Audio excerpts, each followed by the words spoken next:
It appears Water Minister Charity Ngilu has successfully waded through the murky waters of scandals at Maji House, at least from the point of view of the Mutava Musimi-led Lands and Natural Resources Committee.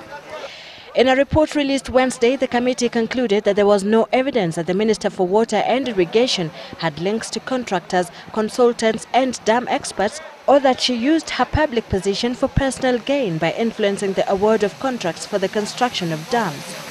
The report concludes that whistleblower Public Works Assistant Minister Mwangi Kiunjuri appears to lay blame for his transfer from the Water Ministry on Ngilu. The committee states that in its view, had Kiunjuri not been transferred, he might not have raised the red flag over corruption and nepotism in Maji House.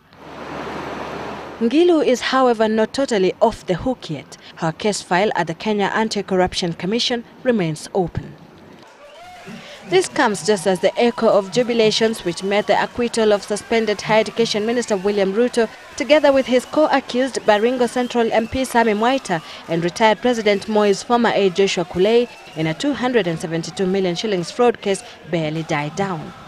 Former Internal Security Minister Dr. Chris Murungaru and former Finance Minister David Mwiraria were found not culpable in perhaps the first mega scandal in President Kibaki's regime.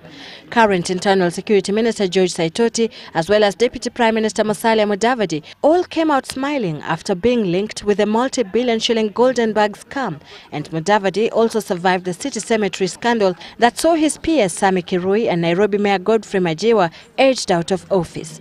Trade Minister Amos Kimunya was also cleared by the Coker Commission over the alleged scam over the sale of Grand Regency Hotel, which involved the transfer of ownership of the hotel to Libyan investors.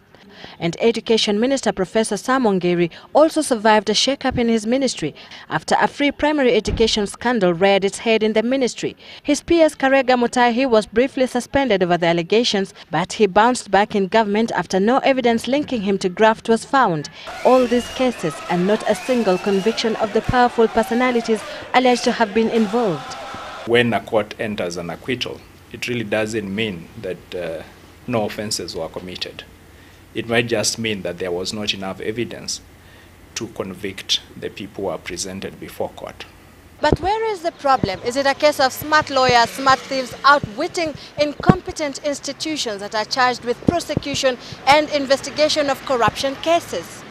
It's hard to know who is to blame because we do not have access to information. We cannot, for example, say what quality of evidence the Kenya Anti-Corruption Commission has forwarded to the Attorney General.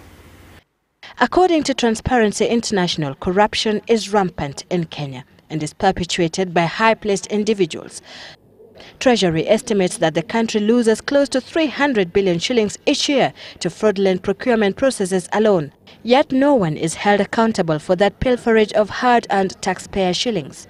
Sylvia Chebet, Citizen Live at 9, Nairobi.